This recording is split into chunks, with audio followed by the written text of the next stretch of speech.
You can roughly locate any community in the world, somewhere along a scale running all the way from democracy to despotism. One to the democracy end, another somewhere in the middle, and a third. Let's find out about despotism.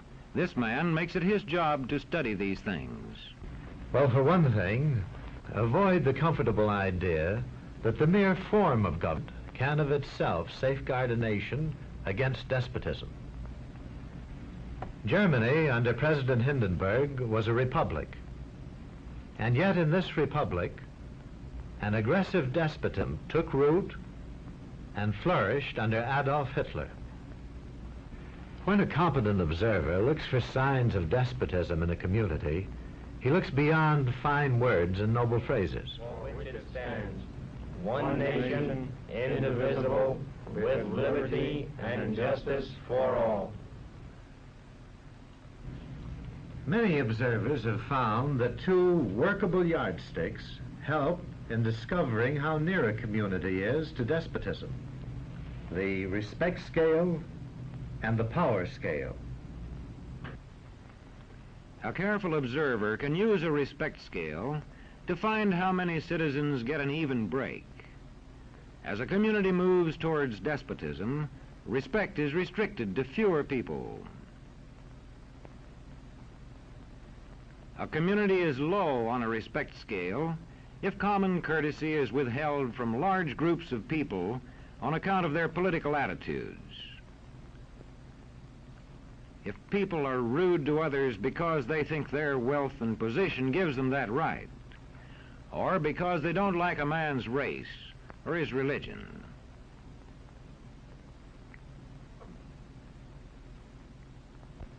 Equal opportunity for all citizens to develop useful skills is one basis for rating a community on a respect scale.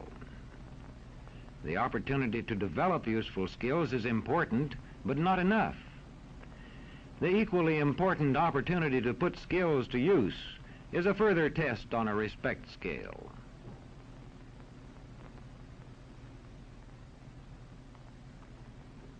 A power scale is another important yardstick of despotism. It gauges the citizens' share in making the community's decisions. Communities which concentrate decision-making in a few hands rate low on a power scale and are moving towards despotism. Like France under the Bourbon kings, one of whom said, "The state, I am the state." Today, democracy can ebb away in communities whose citizens allow power to become concentrated in the hands of bosses. What I say goes, see? I'm the law around here.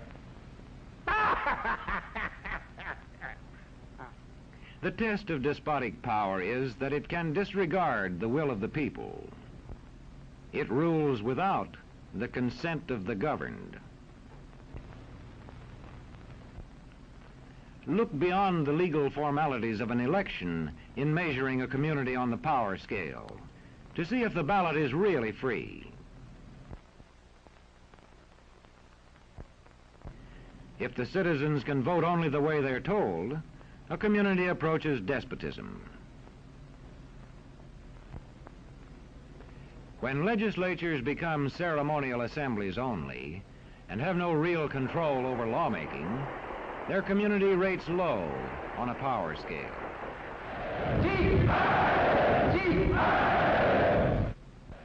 In a downright despotism, opposition is dangerous, whether the despotism is official or whether it is unofficial.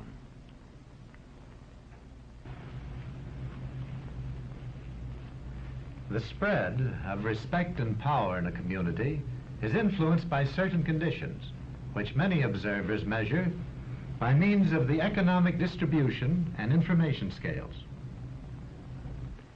If a community's economic distribution becomes slanted, its middle-income groups grow smaller, and despotism stands a better chance to gain a foothold.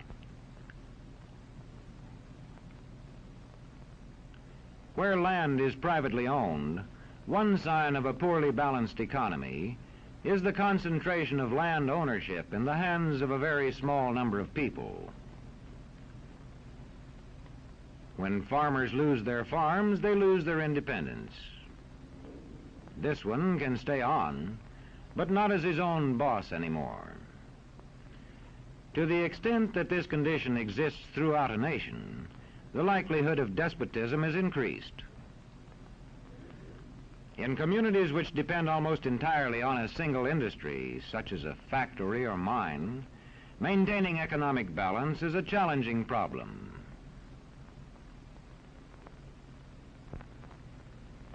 If this condition exists over the nation as a whole, so that the control of jobs and business opportunities is in a few hands, despotism stands a good chance.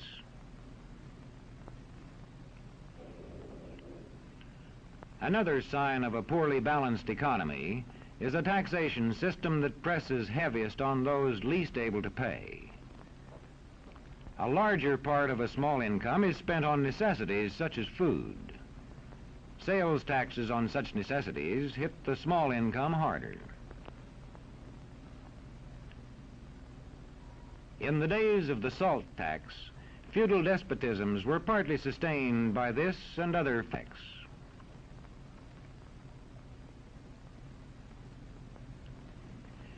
A community rates low on an information scale when the press, radio, and other channels of communication are controlled by only a few people, and when citizens have to accept what they are told. In communities of this kind, despotism stands a good chance.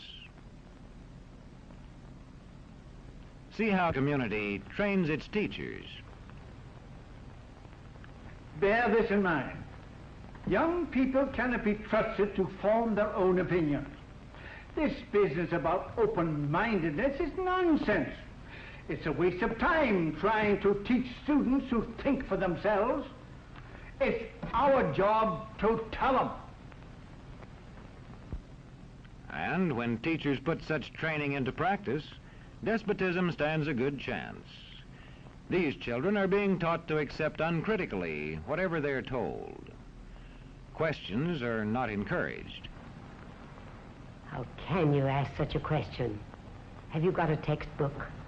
Yes, ma'am.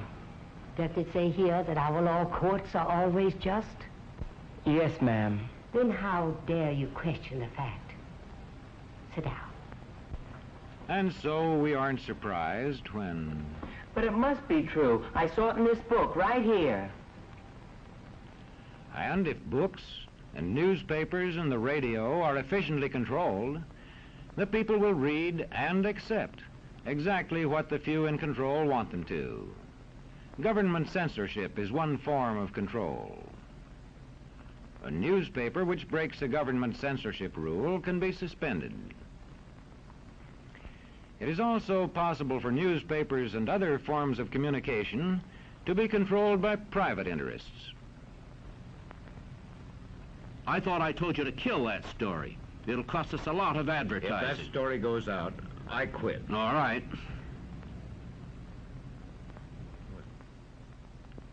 What sort of community do you live in?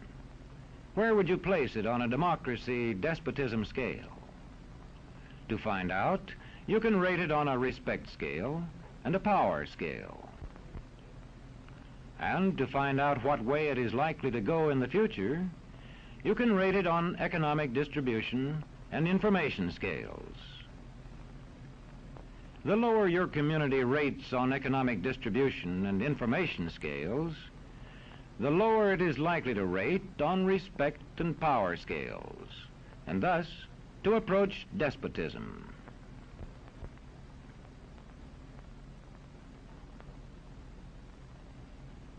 What happens in a single community is the problem of its own citizens.